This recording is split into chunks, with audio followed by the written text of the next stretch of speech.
All right, welcome everybody. This is going to be serving as my end of season recap as well as a blog post kind of in a video. And I've brought in my buddy Marko here to talk about his season, What's up, my, everyone? my season, which is just kind of wrapped up. Although I've got some big goals to get working forward to this winter. So I'm going to just jump right in with talking to Marko because he had just had a really good half marathon simulation this morning, and so I want to ask you, Marko, what what do you notice when things are going really well? What type of like trends in your training are you noticing when there's like going to be a really good day? The days leading in, are there some signs that point to you that they point to you having a really good day? Right. I think data-wise, I mean, this week it's a recovery week, so the volume is definitely down. So in general, when I go down, spend a week at lower volume, stuff like that, I tend to feel pretty good by the end of the week. In terms of like HR data, like heart rate just been kind of normal. In general, this whole block, this whole build for the half marathon, it's been kind of high.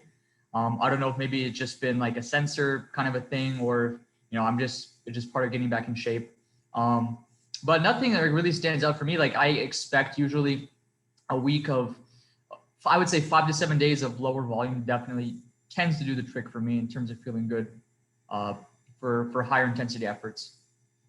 And then conversely, like when there are some things that are going really just not right, like maybe you'll go through a 3-day period where you don't feel good in the pool, you don't feel good running, you don't feel good at all. Are there some trends? Maybe backing up like 2 weeks. Maybe you had a huge workout like 2 weeks prior to those days feeling bad. Do you notice feeling like acute effects of a really big workout, or do you notice it kind of come up um, weeks later? Like you'll have a great Saturday long brick, and then you'll feel really good for about a week, and then it will start to come up.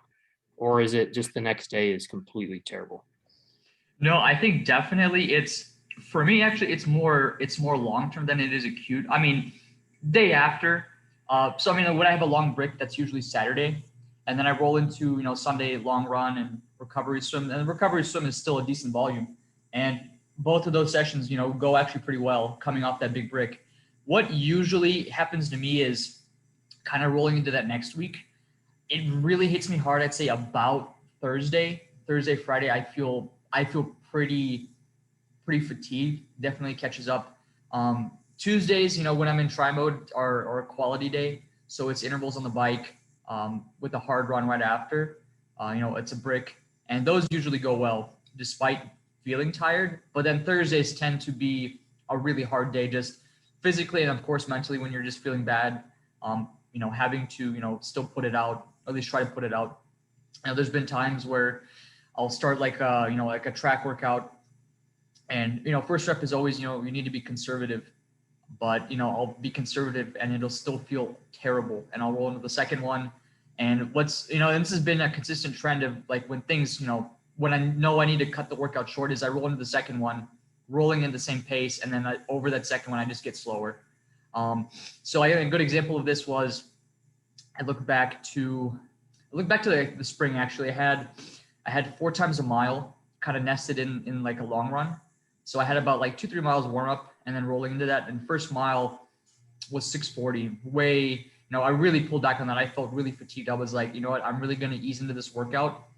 And then I rolled into the second one, 6:40, and then started climbing to like 6:50. And I was just like shuffling at like 6:50, finishing that one. And I was like, okay, you know what, I'll give this third one a go, and we'll see maybe if I can just hold it at like 6:40. And then just kept getting slower, and I ended up cutting that workout short. So that's usually the trend.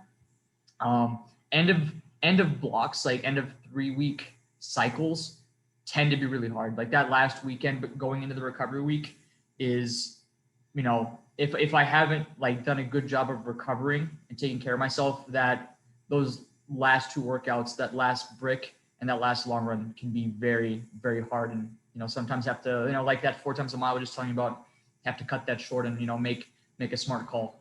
Yeah, for sure. Like I feel like a good philosophy is you should be ending a block not feeling like you don't need a recovery week, but you shouldn't be like totally grinding to a halt those last like 4 days. Like that definitely happened to me like just a few weeks ago. Like I had to cut it short. Like I was swimming and I was like this I don't want to do this. Like so I just like cut it And that's a sign. so like that's a sign that like your block is probably too big and it was just too much work. Like it should be daunting, but it shouldn't be like incredibly daunting. So Exactly. you were talking about your spring and you've kind of had like a you had like kind of a like a really hard reset after traveling over to Europe. So your spring, you definitely accumulated a lot more fatigue than you are now, but that's because you're probably just doing a lot. You're solely focused on running. So kind of inform the audience a little bit on really what you're doing right now, and tell them a little bit about your half marathon build as opposed to maybe what you were doing in the spring. Right. So spring was a definite balanced focus on all three disciplines, swim, bike, and run, gearing up for a race that was going to take place, beginning slash mid May, and then kind of with coming off of a conference for swimming. I jumped in way too hard off the bat, right off the bat, getting back into full volume, full go, because I did back off a little bit on all three, on especially on the bike and the run going into conference, and I just hit it too hard out of the gate coming back up. Didn't do a good job taking care of myself, was under fueling, under eating. Plus, you throw in, starting to warm up with temperatures, dealing with, probably chronic dehydration. So just really not a lot of factors contributing to like not being able to sustain it, throwing on top of, stress with school. Just, it really brought me to a halt at one point. I just like had no motivation for, for anything. And that for me is a sign because, I have high goals. I'm always, motivated to get after it. And when I come to a halt like that, it was like, okay, really, should take a step back. So I ended up taking an entire week off, week of graduation, went up to Indy, just, had a good time, didn't worry about training.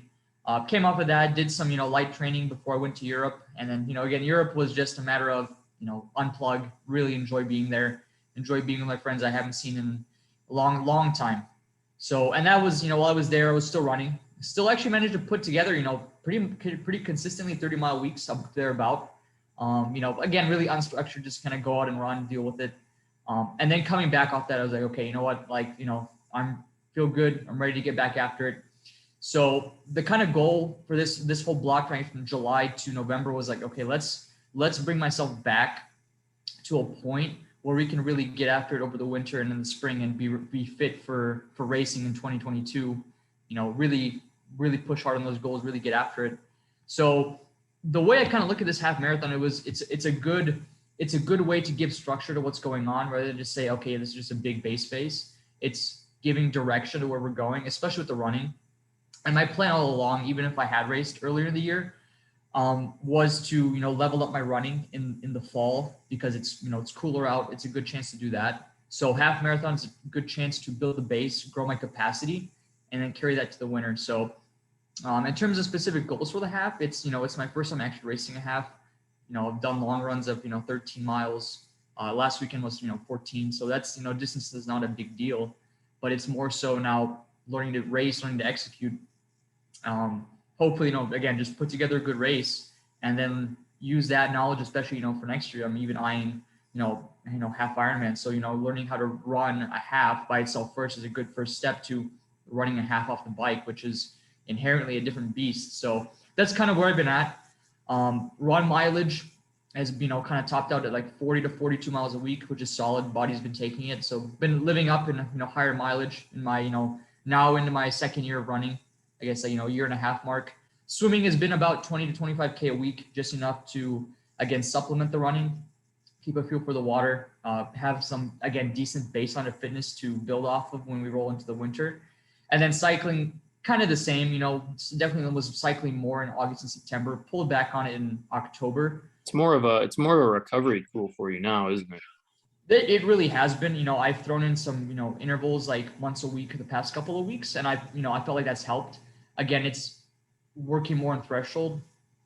It's something that's going to be used in the half, so it's supplemental.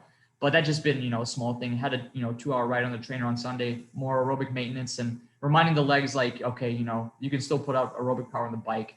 So that's kind of where I'm at. I'm in definitely a good spot, especially after this morning, and we'll dive more into that here in a minute probably.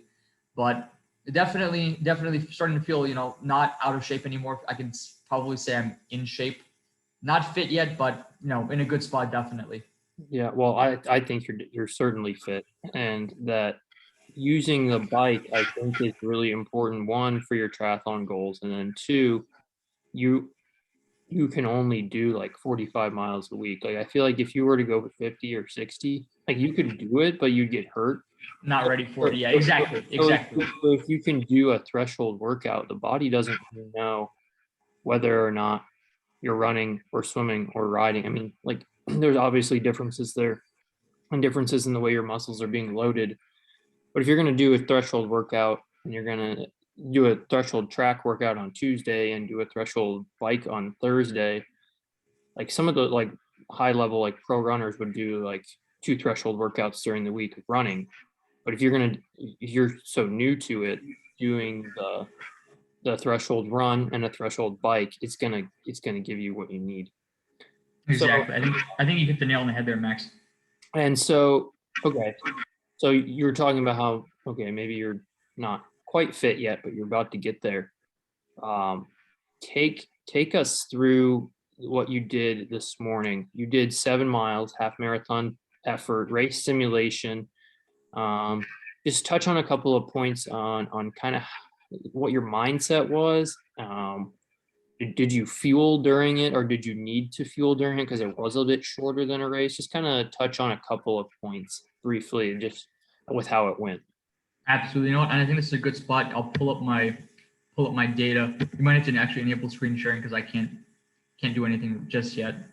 But while you're doing that, I mean, overall, my mindset going in I was like, what, let's make this as close to kind of like a race morning as possible. It didn't, get up quite as early, but kind of structured it the same. Last night, we even went on my way, had pizza, had like, my carb meal. This morning, woke up, had what I'm gonna have race morning, a couple pieces of toast, peanut butter, banana, some coffee, a bottle of UCAN just to hydrate. Kind of did some glute activation, hopped on the bike, did like a 15-ish minute just easy spin. So race morning, to give everybody a preview, it's gonna be below freezing. It's gonna be right at that threshold, especially before the sun comes out. So a thorough warm up is gonna be key because I don't want to spend my natural tendency is to spend the first couple miles anyway warming up, which is for a half is not a big deal. I'd like to feel better out of the gate though than I did, probably this morning. So again, easy spin, get myself ready, packed up, headed over to part of the course, not the beginning. This is more so like the middle 7 miles, right on the dot basically. Got there, 2 mile-ish warm up with, strides, drills, all that fun stuff. And then got rolling. And then I think, yeah, I'll pull up the run now, walk you guys kind of through it. So the course in general, it's not, it's not a slow course. It's quite fast action. That's one thing, when you kind of look at the profile, it's easy to think like, okay, like maybe this is not that fast, but I'm just kind of going through it. It's, pretty flat, a couple small rollers, couple small hills, and then you get actually a nice boost on the back end of those hills. So just kind of looking at it, just an overview, and we'll kind of step through more is, again, 7 miles, 6:35 average pace, which is bang on. That's, that's right where my goal pace is at. Started, I think, I go to the splits, they're on here somewhere. But, started bang on like where I wanted to be. I can't find the splits. It was like 6:45, 6:38, and then kind of, was rolling from there. 6:20 somethings the last 3 miles. I think it's more a product of, that's where some of the hills came into play, kind of rolling on the back end. So especially, this first part relatively flat, and then we kind of roll up here and you kind of swing it here. First kind of hill was this little, I guess, like bend right here, back up to the main street. Again, it's just up, really down on there. You come here, roll through here. This blue part where it's slower, that was a hill. And then you come off the back end and you just get that little boost. Again, swing it back around, another fast segment here that's more extended. And what's nice is they're not so steep to where you can really chew up your legs, but when it does level out, you got to be smart and then, settle back into your effort, because again, today was only 7 miles, and this wasn't even, the end of the course, so I have to be cognizant of the fact, like, I rolled through 7 miles. It was good. It was solid, but I still have 6 miles remaining to do. By the time, like, where I stopped at 7 today, I think that's basically mile marker almost 10, I think. So three plus miles probably to the finish from there. So good stuff. Heart rate, not that I was really too in tune with it today. I think average of 173, which is right on where I need to be for half marathon effort. Yeah, because that's, I mean, it's a pure threshold effort. I mean, for some people who might be running like a 2 hour half, it's not really threshold. But for someone like you who's Right. going to run between 115 and 130, it's a pure threshold effort. Now I'm noticing here that it says 47 degrees. That's actually quite warm for something like this. And that's what I was gonna touch. Yeah, go for it. Yeah, did you notice your body heat starting to rise like mile 5, 6, and 7? Like you were really getting kind of warm, or was this such a manageable effort that you were like, okay, if my body heat were to keep going up, like I could manage this for the rest of the race? I think it's that latter point you just brought up. It definitely, like in the run, when you're going at higher effort, you're definitely going to feel warmer than just, your warm up, because obviously higher intensity, higher heart rate, you're pushing more, generating more body heat. But it was definitely manageable. And that's how, again, another indicator that my effort today was spot on is I was not at any point being like, oh, okay, you know what, I'm getting warm. Like I need to pull back on this. And I think especially on race morning, it'll be a compliment, be complimentary having it, be in the 30s, right around there. And this probably in this segment of the run. So I think that'll just, again, help out, stay cool. But I did feel like it was a little bit on the warmer side when I got going, but still, again, manageable. Yeah, and like the thing is like since like you're really focused on this race, like if you go to this race and it's super cold that morning and you put on some layers and you have to like pull off a headband and just like toss it like in the middle of the race, like that's a no-brainer. Like you're gonna do that. Like that's worth it. Like who cares if that headband comes back if it's gonna mean you're gonna run 3 or 4 minutes faster for the whole race. So Exactly. like you just gotta kind of play with it. And like, okay, you said you were going to Tucson like coming up, like that's gonna give you some heat. But when you come back, it's going to be super cold in the morning, and you're going to be able to go out maybe for a morning run, even if you just run easy and just kind of play around with what you're wearing. And if you play around with that for a week or two before the race, then I think that should probably give you everything you need for everything you need for information for what you need to wear. I mean, it's probably going to be a leggings race. Like you're going to have leggings on. I don't know if that's what you're thinking, but if it's going to be 25 degrees, like I don't see how your legs are going to get, like you don't want your quads to freeze. Like I noticed Exactly. I've definitely noticed that like my quads absolutely are just cold to the touch. Like the muscles are probably fine, but they're just like cold to the touch. So I don't know. I don't know what your preference is, but in that situation, I'd probably prefer leggings, but I don't know. I haven't run in that cold of temperatures in a long time. So Right. I mean, Sam, I think Max, I'm glad you brought it up, man. Like, it's something to think about. Also, it throws a wrench in things when you're, especially when you start a race in like the 20s. Again, we're gonna have to, obviously monitor the forecast as we get closer. But again, might have to wear a headband, ditch that. I know some people wear. I was talking with my nutritionist earlier this week. She's like, yeah, some people will wear like a shirt, like a long sleeve cotton shirt or whatever, and just ditch that after a few miles, so for both, a half and a full. Just based on what the conditions are. And again, like you said, if that's what I got to do to, make sure I get my full potential out of this race, so be it. Leggings to me, like it's going to be a by ear thing. I don't have a tendency to overheat in leggings. So if it's definitely going to be in the 20s to start, probably going to be a leggings race. Today I ran with, my, DeSoto tri shorts and a tank. So that was perfect. That was honestly perfect. If the race is going to be in the 30s with some sun out, probably do the same thing. Probably start with gloves on and just, stick those in my pocket at some point. But I think the layering is going to be key just based on the conditions. So that's going to be something to look out for and definitely adjust going forward. yeah, and if there's any wind coming off of that lake, that is going to be incredibly cold. And that too. So This like, race goes by the lake at some point. and so I mean, you just got to kind of monitor like the wind forecast and everything, because I know for sure, like I've run with a tailwind when it's cold outside and it's like, okay, it feels great out, but then you turn around and go into the wind and then everything just like really freezes, and like the breathing is really difficult when it gets cold out. I don't know if you've ever experienced something like that. But I think we even talked about it like in Milwaukee because it wasn't cold by any means, but it was cooler than what we were used to. yeah, that was a weird experience. Weird experience, but I think cooler weather can definitely play a lot of factors. I think like you said with breathing, that's one that I think gets often overlooked. Like cold air can be a shock to the system, especially when you're pushing it.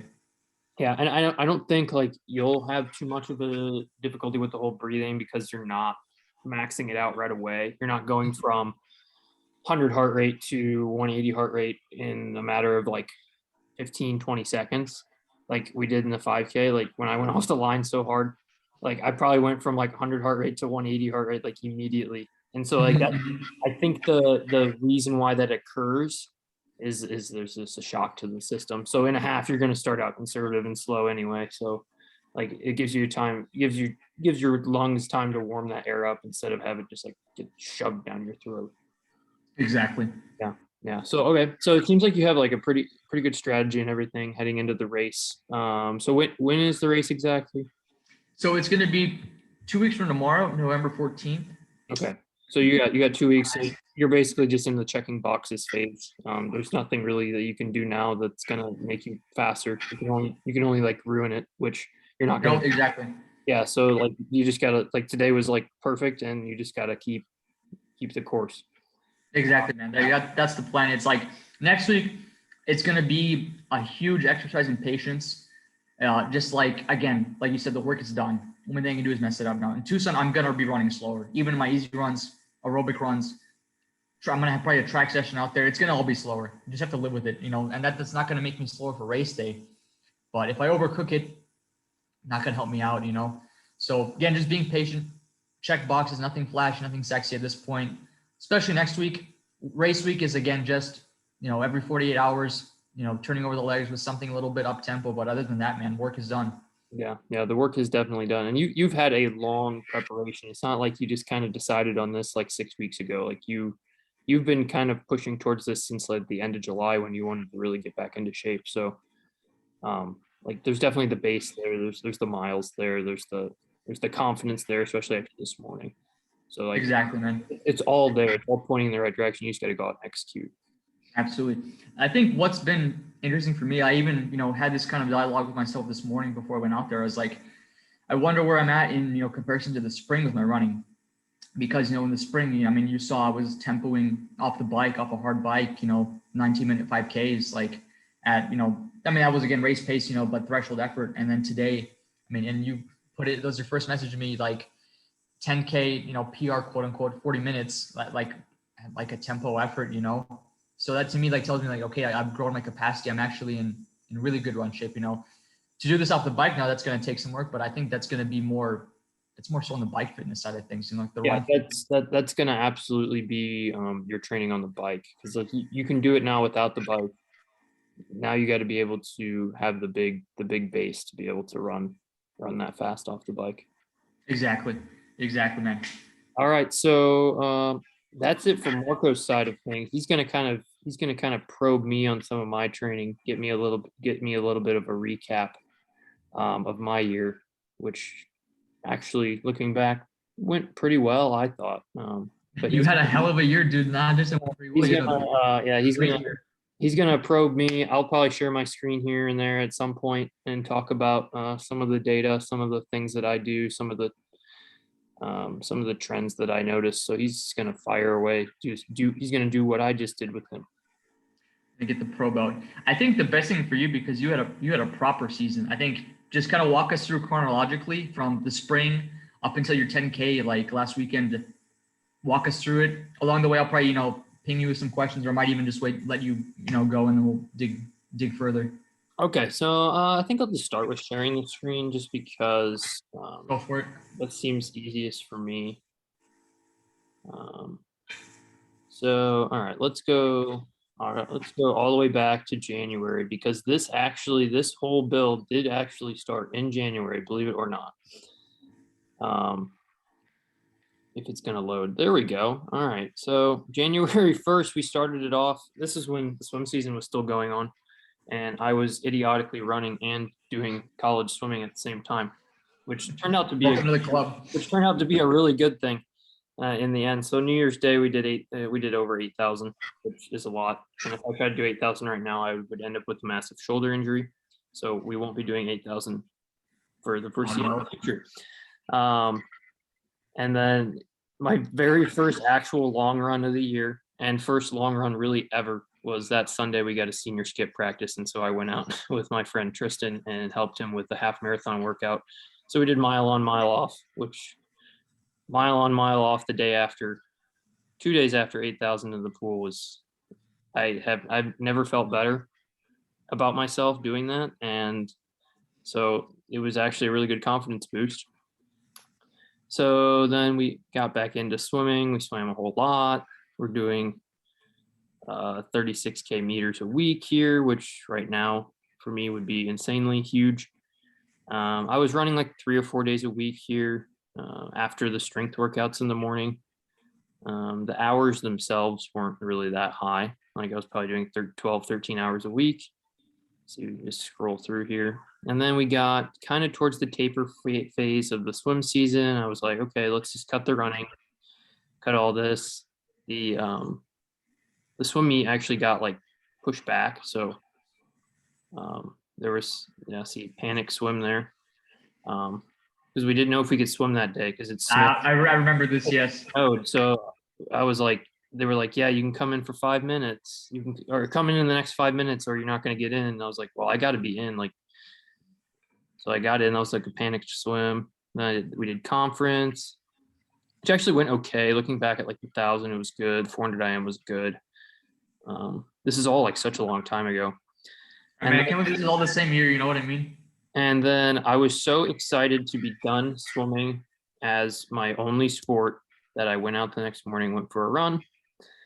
And so at this point, this is where I really started to build. The hills in Birmingham were really good for riding.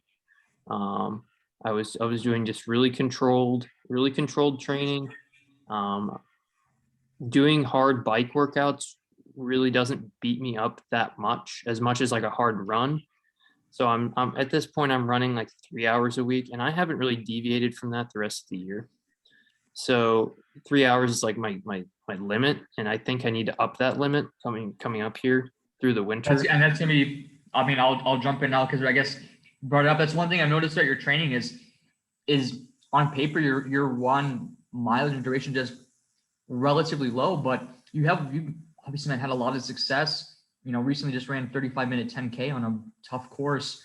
I guess like what do you think kind of attributes like to that approach that lets you be successful? And then also I guess kind of my challenge to you is like what's like your plan? Because I know obviously your goal is to, race halves, half Ironman, and you even touched on it. You're like, man, I'm not ready to, do a half marathon right now and finish, properly.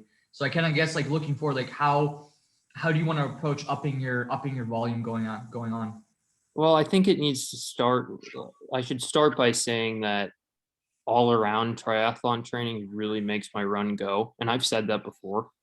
So that's what makes my run go. So if I don't really ever run like 50-mile weeks or anything, like I'm okay with that as long as I'm still putting out the performance. Now, if I notice a performance decline in my running, like they always say more miles is not always the answer, but like I think in my case, like more miles might actually be the answer as long as I can stay healthy.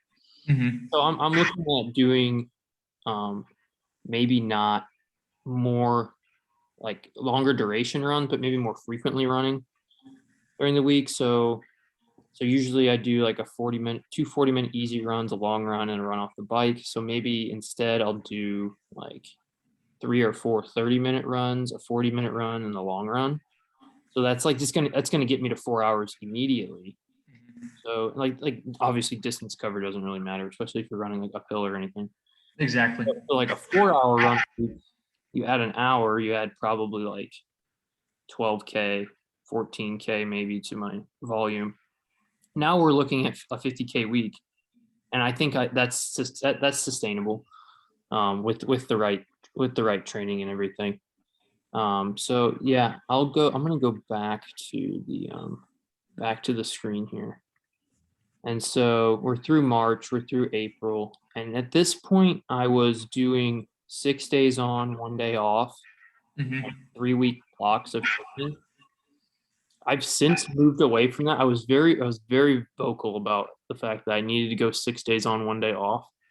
But since life's gotten busy, I've found a way to kind of space things out. Like I was cramming in the work to get that day off, but now I've kind of spaced the work out more. So okay, we go um, all the way through here. I think where are we? Okay, oh yeah, so we're into May here, and I was getting ready to race, and I told myself before I'm not going to change something right before the race. Right. So like race Clear Lake, all fine and dandy or whatever. Wasn't a great day. Wasn't feeling good. I've touched on that before.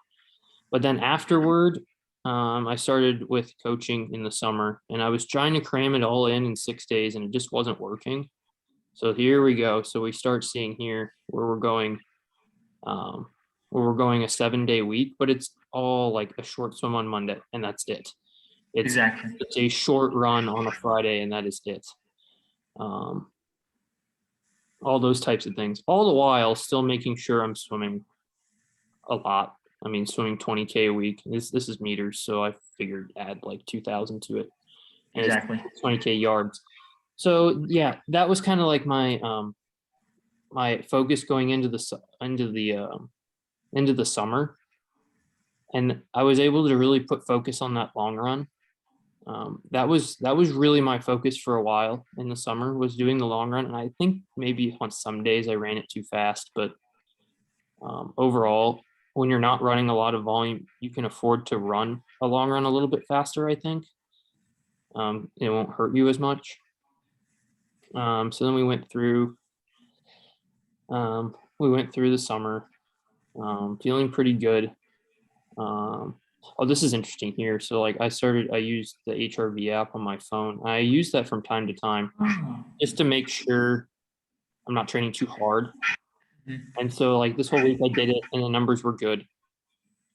This whole like 9.2, 9.6 thing is like, it's very specific to that app, but like I did it last fall and kind of got some baseline reference points. So I did that for like a week to make sure I wasn't overdoing it, because this was a huge week. This was 17 hours. That's really big for me. Um, and so Exactly. I'll yeah, hit pause on you really quick because you brought up the HRV as like a good way to see if like you're not overdoing it. And like you were at a point I think a couple of weeks ago where you had to pull the plug on the block and say, you know what, end of block, rolling to recovery. So for you, what do you look out for? What are the signs, both in the data and both just how you feel physically and mentally, where you're like, okay, we're doing too much, time to recover more? when I have no snap, like if there's a quality workout and I have no snap, when I wake up and I'm just kind of like I want to like walk to the bathroom in the morning and like things are kind of achy, that's when I know like I'm probably going too hard. And so um, that was kind of what happened a couple weeks ago. Is that I was I was just overall feeling it was during a swim, so I ran a longer aerobic run that morning. I don't usually run 55 minutes in the middle of the week, and I did that because I was trying to up the volume on the same amount of days with the running. I was like, well, I don't have really any races, so like let's just try this new volume thing. And so I like ran that morning, felt okay, and then I went and swam. And if you know anything about me, when I run, my swimming sucks. So I was Welcome to the club. I was like I was sucking way more than normal in the pool, and it had already been a hard week, and I had been banging off the rev since like right after the race in August. So like I did a huge, and this comes back to my point when I asked you when huge weeks start to affect you. And I think my massive like 9.5 hour bike base week where I still ran normal and swam normal and did like 18 hours that week, I think it finally caught up to me at that That point. lingers, yeah, definitely. Yeah, so it was lingering, and plus like like starting school and everything here. And so like I was in the middle of that swim, and I was trying to do like 6 300s on like 340, and I was going like 335, and I was like gasping for air, and it was like, okay, this needs to be ended like right now. Like this block needs to be over, and I need to be okay with it. So I went and sat in the hot tub and just like let myself like be mad for like 10 minutes, and then like I wrote up a plan because I'm like always like running through this in my mind. I'm always planning, and so I like wrote up the plan, and I was like, you know what, it's time for an FTP test. So let's take like a whole week to just really recover. Don't run at all. Let's try to get our swim back a little bit. And so like I took a whole week rest, and then I was like, let's do a test week. And so I did a good FTP test. I got my legs back. I swam okay on a time trial. And that's kind of when I knew like, okay, I pushed into the red. I didn't go too far. I know how to bring myself back. So that's I think that's an important skill, especially when you're writing up the training by yourself. I mean, 100%. I think that's a testament to one, your, just exercise physiology knowledge of yourself, and a maturity to back off. Like I mean, you know how we were when we were younger. We're like, more is more. Why would we back off? You're missing out on putting in the work, and that's just not the reality. It's like, if you let your body breathe, it comes around, you actually reap the benefits of what you've done. And like you said, I mean, remember, you had a phenomenal FTP test, had a really good FTP test. You even had a really solid 1,000 time trial, like coming off of that recovery little bit right there. So yeah. Just a testament to, maturity as an athlete for sure. Yeah. And I wish I would have done that HRV analysis that week. The problem is I wake up super early, and I'm like ready. Like I have to be like I have to be going if I want to get all the work in, like before I got to go to class. And the HRV thing, you have to like sit there for 5 minutes with your hand like over your heart rate thing on your phone or whatever. And so you have to like, or like the camera thing, like it reads your like heart rate off of your cam. I don't know how it works. It works. Is it the one where you put like is it like your finger on like the camera or the flashlight? Yeah. Is it okay? Yeah. So you have to like sit there for like 5 minutes, and I'm like, okay, one, I just woke up to an alarm, so my heart rate is like already way up. And exactly. So like the week that I did it, a week that I did over the summer was like when I had like plenty of time after waking up. I was like, okay, like I'm just gonna wake up and relax and then do it. But like now it's like I got to get up and go. So I wish I would have done it that week, because I would have had probably really good data, and I probably would have cut the block even earlier. But before like it gives you a baseline going forward. You're like, hey, when I see like X number for HRV, I know like, okay, I'm starting to go like in the red. So I mean, it's tough though in the mornings. I'm the same way. Like, when you alarm goes off, HR's up and it's done. Like you're going. Yeah. So that's like the case for like wearing like an Oura ring or a Whoop, but like at the same time, like the Whoops kind of be completely wrong in the water. So like I'm not. Whoop's just not reliable. I don't want to deal with that. I don't really know enough about it. So, yeah. So that's kind of what happened there with the whole recovery side. So then I was like, okay, let's just focus on 2 weeks doing things right. Ran my normal amount, did my normal. I just did everything normal. Like I was like, okay, let's just do 2 weeks of just like what I know how to do. Like let's not do anything new or different. And so I actually was feeling pretty good. And then I entered the 10K when I was feeling really bad about myself for cutting the block short. I was like, I'm gonna enter a 10K, like, because that's that's what you do when you like are training like crap. Is you enter a race. So I entered that like when I was feeling bad about myself, and then like I was like, okay, well, if I'm gonna race this, like let's do it right. And I took a pretty easy week heading into the race, and went out and raced really well, I thought. I mean, and you raced. You couldn't have run a better race. No. Like you did it to a T, man. Yeah, I was pleased, and now I'm on a really easy week this week, and then huge base work coming up. I need to take my bike to a new level. That's the one thing I get absolutely destroyed. I've been absolutely destroyed on the bike every time I've raced. So I just need to take that to a new level, and more riding, getting some Zwift in. I think the whole Zwift thing is going to be good. I don't know about the whole racing, like the Zwift racing. Mm-hmm. It's not like really good for the style of bike riding that I'm going to do in a race, but they do have individual time trials you can like sign up for. Right. I guess it's a Good. This is a good segue then to, well, one, like, how do you feel about Zwift so far for your training? And two, like, what are your goals, I guess, leading into 2022? What do you want to get out of this winter? And I think you just touched on it, like, take your bike to a new level.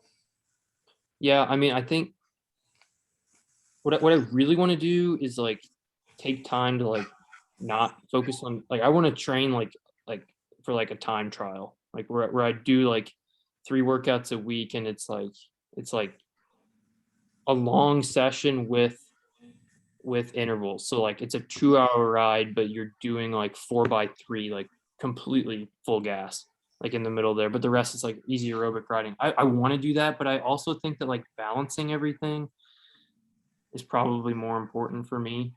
So Mhm. so running a little bit, swimming a bit, riding a bit. I think just doing it all throughout the winter is good. I don't training the parts doesn't seem to really work for me. Like I did that massive bike week and it didn't really seem to do anything except make me more tired. Right, right. But I think it's also a small sample size. I do think, I mean, me personally, I think there's a value in for tri season, like for when we hit probably February. For me, at least, it's definitely going to switch to a more balanced focus. When I get ready for summer racing and then a race in the fall, it's going to be balanced. But I think around the year, like especially in the fall, take advantage of like the cooler weather to run more, to run really quality, take the run to a new level. Winter on the train, on the bike, really push the power, take the bike to a new level. And then swimming again, also you can do that. I think we have the background in swimming to where we can push the other two. We might suck in the water, at least in terms of the top end, but we can still get in volume, put a good base. So for me, it works. I mean, it's going to be an interesting experiment as we kind of go forward to see how focusing on the pieces and then flipping and doing a more balanced approach is going to work. But if you feel like balance all the time works, go for it 100%. But yeah, I mean, I think the balance all the time is working. Like as long as I'm swimming, I should be fine. Because if I'm gonna go into a race and I'm gonna take it seriously, I'm gonna be rested. And when I'm rested, I can swim okay. So like that's gonna be fine. Um, but I think like just swimming consistently too is helpful. Like my legs always feel better after a swim than before, even if mm-hmm. it's like I felt really tired during the swim. Like I still feel like it's just able to flush everything out. So that's kind of where I'm going with that. But there's definitely going to be a lot of bike riding um, coming up. I've got the indoor setup really well to be able to do that and to ride relatively the same amount of hours as I would outdoors. Um, Even though they say like the indoor hours, like you should just focus on quality or whatever. I think there's still some merit into getting on for 2.5, 3 hours and doing a long ride. I agree 100% on that. Yeah, and like maybe towards the spring, I'll look at some sort of gravel bike or more hybrid road bike because around here, like I can't take my carbon frame out onto these roads like It's because too, and yeah, it's going to risk cracking it. it's terrible. So I mean, yeah, looking into some sort of bike I can go up and down the trail on like that would be good just to get the base miles in. Like maybe do an hour and a half session and then go take the bike out for an hour, just like super easy spin. Like even if I'm going like 20K an hour, like who cares? Like Just being outside, getting some more miles and being outside. kilometers in. I do miss riding outside. Like that's like the reason I like riding the bike. It's like you get to go places and like explore stuff. So like um but for the time being, the focus will be on the bike. Just slowly increasing the run mileage. There'll probably be a lot of treadmill time, especially once Mhm. snow starts coming down. So that'll actually be helpful for me because I every time I run on the treadmill, I step off and I'm like, I feel like I didn't even run. Like it's so helpful for like my musculature that's still developing. So that might be like my out or my like cheater way of getting more running in during the I winter. wouldn't even call it like a cheater way. I think it's a smart way. I think you're taking care of your body and like spoon feeding it, like to bring it up to the point where you can again like run higher volume and not hurt yourself and make it actually effective. Yeah, as long as I'm not doing my Instagram posting, I partner with my lever running. I think we'll be good. You'll be fine. I don't want to be using Alter G or anything. That means you're hurt. It means you're real hurt if you're using Alter G. Yeah. All right, man. This is actually like really awesome, really informative. I think like if people watch this, like they can skip through stuff. I might even put timestamps on it so people can like look at stuff individually. But it was really good to rehash everything. And like best of luck in the Madison half and with the rest of the season. Uh, and yeah, that's really all I've got here today. Oh yeah, dude. You know, it's been fun, man. And you know, like I told you this before, like we could talk literally all day about this stuff, but capping is probably good. I think there's for people watching, I hope people actually watch and like there's some good stuff in here. There's definitely a ton of good stuff in here for people of all levels and stuff to take away. So man, it was fun as always, man. And proud of you for the season you had. Just like, man, you really put it together. So hope you enjoyed the week off, man. I can't wait, man. I can't wait to finish this half and then again flip the focus to 2022 with you and really you and me to get after it. Like, probably hop on. Maybe you'll give me a hop on Swift and we'll be hitting intervals together, man. But Yeah, absolutely. future is bright, man. It's exciting, definitely. Yeah. All right. So this has been a video chat edition of the blog. It was a little bit longer than anticipated, but as I said, you can kind of scroll your way through. There's something really for everybody in here, and I might try to get back on the blog here. I've just been extremely busy, and this was an easy way to do it. Catching up with Marko at the same time as rehashing my season. So if you watched it all the way to the end, I thank you a lot. You're a real one. Yeah, and until next time, we'll check back in maybe at the end of the year or something like that.